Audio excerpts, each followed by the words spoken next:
Mi smo studiozno pristupili, identificirali 16 opasnih mjesta, od toga smo uradili 10 dubinskih analiza za 10 opasnih mjesta. Tih 16 opasnih mjesta u narednom periodu će biti posebno tretirani od strane Ministarstva saobraćaja kroz projektovanje i rješavanje izazova na tim saobraćajnicama kako bi poboljšali značajno sigurnost građana u kantonu Sarajevo po pitanju saobraćajne infrastrukture. Uzimajući u obzir da nažalost u državi Bosni i Hercegovini nemamo strategiju sigurnosti saobraćaja, zakon o osnovama bezbjednosti saobraćaja nije najadekvatniji, to jeste zastario je.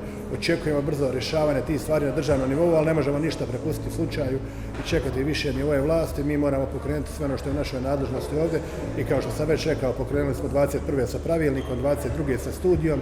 Evo danas smo vidjeli tu studiju, idemo u implementaciju te studije i nastavit ćemo kontinuirano pratiti opasna mjesta i rješavati ista.